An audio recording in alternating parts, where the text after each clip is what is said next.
செம்மணியிலே நடைபெற்றது சர்வதேசமே எங்களுக்கு ஒரு நீதிதான் என்று தான் நாங்கள் கேட்கிறோம். இந்த போராட்டம் அவ்வளவு வலு believe in human rights and I think that ஒன்றும் இல்லை முடிவு சொல்லத்தான் வேணுங்கிற பிள்ளை நாங்களும் focusing on Tamil or all இப்படியான புதைகுழிகள் தோண்டி தோண்டி எடுக்கும் போது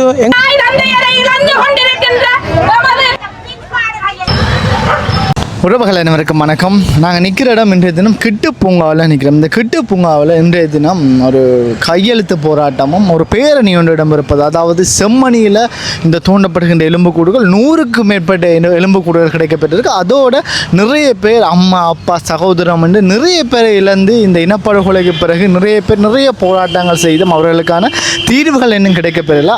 அதே இன்றைய தினம் இந்த கிட்டு பூங்காவிலிருந்து செம்மணி வரைக்கும் இந்த நடைபவனி பேரணியை செய்து அவங்களுக்கான தீர்வை எடுத்துக்கொள்வதற்காக இடம்பெற ஒரு பேரணி தான் இது. இது சம்பந்தமான காலநிலை தான் நாங்கள் தொடர்ந்து பார்க்கலாம். நாங்கள் நிற்கிற இடம் பாருங்கள், செம்மணி கிட்டு பூங்காவுக்கு முன்பாக தான் நிற்கிறோம். இன்றைய தினம் எங்களோட செம்மணியில் நடந்த இந்த இனப்படுகொலைக்கான ஒரு நீதி கேட்டு கிட்டத்தட்ட செம்மணியில் 100க்கும் மேற்பட்ட எலும்புக்கூடுகள் எடுக்கப்பட்டதாக ஒரு தகவல் இருக்குது. அப்போ அதுக்காக நீதி கேட்டு பாருங்கள், கிட்டத்தட்ட எல்லாருமே ஒரு கையெழுத்து போராட்டமும் இந்த கிட்டு பூங்காவில் இருந்து எல்லாருமே ஒரு நடைபவனி செய்ய போகிறாங்க. அப்போ அந்த கையெழுத்து போராட்ட நிகழ்வு தான் இப்போ இடம்பெறதை நீங்கள் பார்க்குறீங்க. தொடர்ந்து இந்த காணொலியில் நிறைய விஷயங்கள் எங்களோட இனப்படுகொலைக்கான நீதி கேட்டு கதைப்பாங்க, அதை நாங்கள் முழுமையாக பார்த்துக்கொள்ளலாம். இந்த இடங்களில் எங்களுடைய யூனிவர்சிட்டி மாணவர்களும் அடுத்து வீதியில் பயணிக்கிற எல்லாருமே வந்து பாருங்கள், அந்த கையெழுத்து வைக்கிற அந்த காட்சியை தான் நீங்கள் இப்போ பார்க்குறீங்க. ஆமாம், அங்கேருந்து வாரீங்க பிள்ளாச்சி. இந்த மகனும் ஒரு பேத்தியும் 2008ஆம் ஆண்டு இராணுவ கட்டுப்பாடுகளை போய்க்கல ஓமத்தில் வச்சு பிள்ளைகளை ஆட்சி போட்டு ஒரு 2 விட்டு போனாங்க. இது வரைக்கும் எங்களோட பிள்ளைகிட்ட ஒரு முடிவும் தெரியும். இந்த விஷயத்துக்காக நீண்ட காலம் வந்து என்ன தீர்ப்பு கிடைச்சது? ஒன்றும் இல்லை, முடிவு சொல்லத்தான் வேணுங்கிற பிள்ளை நாங்களும் ஒப்படைச்ச பிள்ளைகளே, இயக்கத்துக்கு போய் செத்த பிள்ளைன்னு இல்லையே, நாங்கள் பிள்ளைகளை ஒப்படைச்ச பிள்ளைகள் தானே, அதுக்கு ஏதோ ஒரு முடிவு சொல்லத்தான் வேணும். அரசாங்கத்தை நம்பித்தான் நாங்கள் பிள்ளைகளை சார்ஜ் போட்டு கொடுறோம் வந்து எடுத்தவங்க இது வரைக்கும் எந்த முடிவும் சொல்லே இல்லையே. நம்பிக்கையோட வாரீங்களா? என்ன உங்களுக்கு முடிவு சொல்கிறாங்க? ஒன்றும் சொல்ல இல்லை இது வரைக்கும்.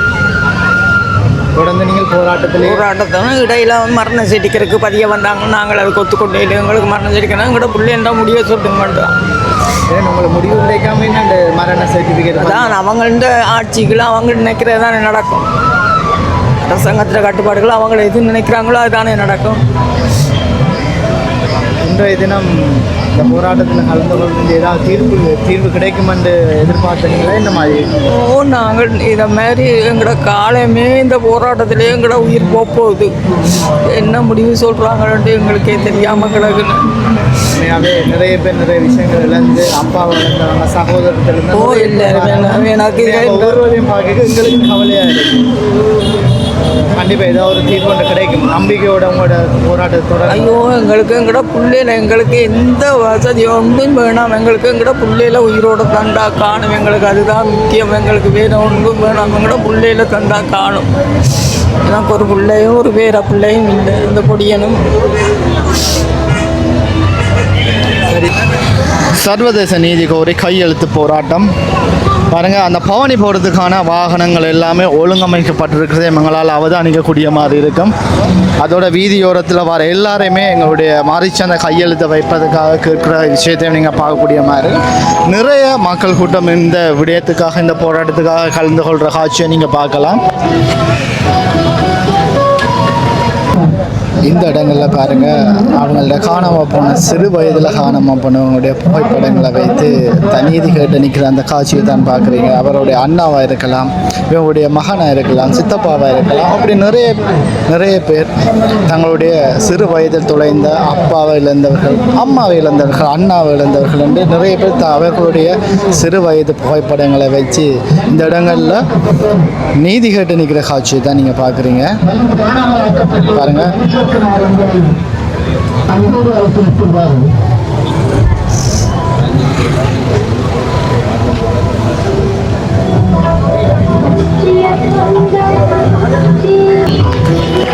அதே மாதிரி எங்கால் பகுதியிலையும் பாருங்கள் நீதி கேட்டு நிறைய பேர் வந்து நிற்கிறாங்க. இளைஞர்கள் கூட இந்த போராட்டத்தில் கலந்து கொண்டிருக்கிற காட்சியை நீங்கள் பார்க்கலாம்.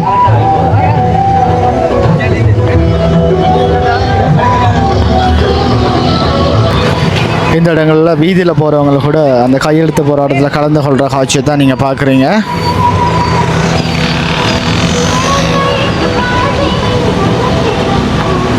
பவனி போகிறதுக்கான வாகனம் இங்கிருந்து செம்மணி வரைக்கும் இந்த நடைபவனி இடம்பெறும். பாருங்க, இன்னும் மக்கள் கூட்டம் அதிகரித்து இந்த போராட்டங்களை கலந்து கொள்கிற காட்சியை நாங்கள் பார்க்கலாம். தொடர்ந்தும் நிறைய மக்கள் இந்த எங்களுடைய செம்மணிக்கான போராட்டத்தில் கலந்து கொள்கிற காட்சியை தான் பார்க்குறீங்க. ஒவ்வொருவரும் கண்களில் பாருங்கள் அவ்வளோ ஒரு கண்ணீர் கவலை தான் தெரிகின்றது. கையில் அவங்களுடைய இனப்படுகொலையில் இழந்தவர்களுடைய புகைப்படங்களை கொண்டு வர அந்த காட்சிகளை நீங்கள் தொடர்ந்து பார்க்கலாம்.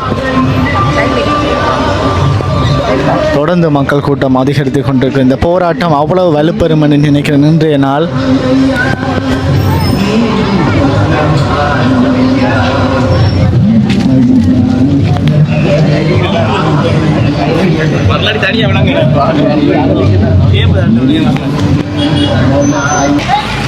போராட்டமானது இப்போ எங்களுடைய கிட்டுப்பொங்கலேருந்து நடப்பவனியாக செம்மணி நோக்கி போகிற அந்த காட்சியை தான் நீங்கள் பார்க்குறீங்க. எல்லாருமே அவ்வளோ ஆக்ரோஷமாக இந்த போராட்டத்தில் கலந்து கொண்டிருக்காங்க.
முன்னாள் பிரதேச உறுப்பினர் சண்முகராஜா ஜீவராஜா.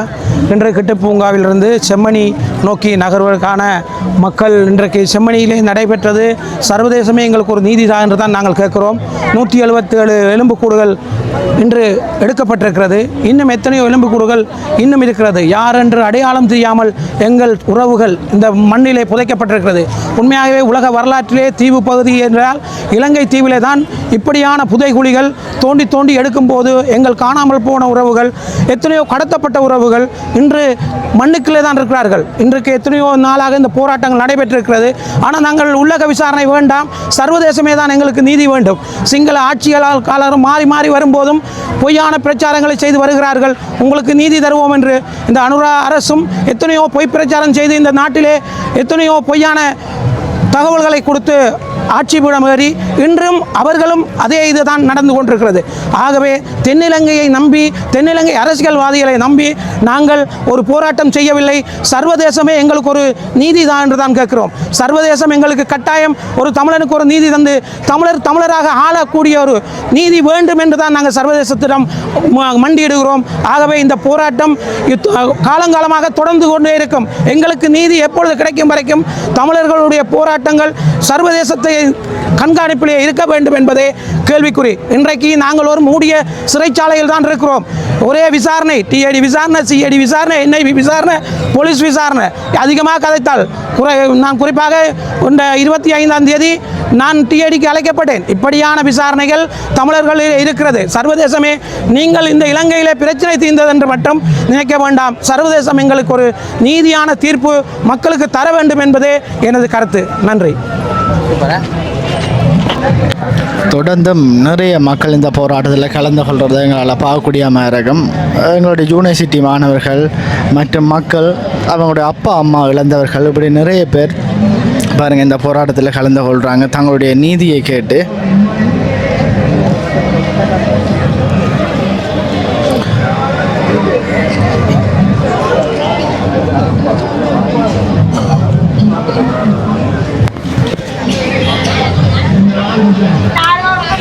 பெற்றோர்கள் இறந்திருக்கிறார்கள்.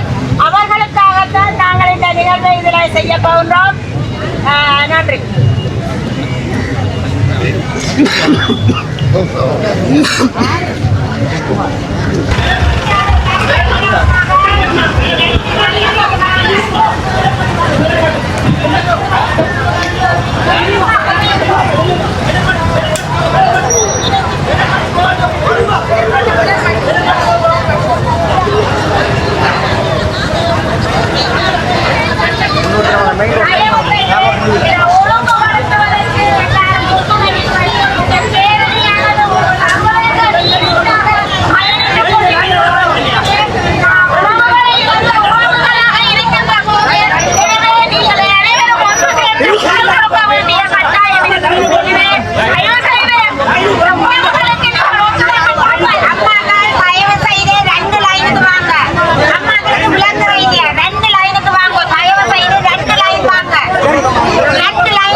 2017 என் மகன் தலைமையிலும் தொழிலுக்கு போனவர் இன்னும் இல்லை. நாங்களும் எல்லா இடமும் தேடிப்பட்டு ஒரு இடம் இல்லை. ஆனால் இப்போ இந்தியாவில் பாளையங்கோட்டை ஜெயிலில் இல்லாட்டி வேலூரில் ஜெயில் இருக்குன்னு எங்களுக்கு நியூஸ் வந்து எப்படியாவது நீங்கள் ஏதாவது எங்களை எங்கே இருக்காண்டு நீங்கள் தான் எங்களை தகவல் தெரிஞ்சு தகவல் தரணும். 2017 மகன் எந்த இடத்துல வரீங்க? சாந்திபுரம், மன்னார் சாந்திபுரம். நீங்கள் எவ்வளோ காலம் இந்த போராட்டம் ஆனால் நடுவே எல்லா இடத்துக்கும் வந்து கல்றதான். ஆனால் இப்படி என்று எனக்கு தெரியாது, அனுபவம் இல்லை. என்ன உங்களுக்கு அரசாங்கத்தில் கிடைச்ச தீர்வு? அரசாங்கத்தில் ஒன்றும் வேற இல்லை எங்களுக்கு. சரியா அறிமுகப்படுத்தணும். இங்கே Okay. You introduce yourself. Okay, my name is என்ன பேர் ஃபாத்மா ஷஹ்னாஸ். நான் கொலம்பூர்லேருந்து வந்தேன். ஒரிஜினலாக நான் துபாயில் பிறந்து இங்கே வந்தேன். ஸோ நான் do I have to talk about the protest? No? Okay. இந்த டாக்குமெண்ட்ரி செய்கிறதுக்கான உங்களோட நோக்கம் என்ன? What is your aim to choose this documentary? Why do you Want to do this documentary? English also. Okay. So I also want to be an activist.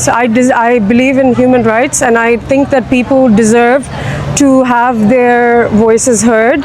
And after this genocide, it displaced a lot of people, and a lot of people do not have any closure or do not have answers to where their loved ones are gone. And I want to be here to support everybody else in letting the government and the political parties know that these people need to have their closure. நீங்கள் தமிழ் மக்களை மட்டும் focus பண்ணுறீங்களா இல்லை நாடு பூராக நடக்கிற எல்லாத்தையும் வந்து ஃபோக்கஸ் பண்ணுறீங்களா? Are you focusing on Tamil or all around the world doing the ethnic problems? It's also about the people here, also about all the problems in the world, like Gaza. It's the same thing. This is the same thing that has happened and it's happening in Gaza. என்னன்னா காசாலை மதிய மாதிரி நடக்கிறான். அதையும் consider பண்ணுறாங்க.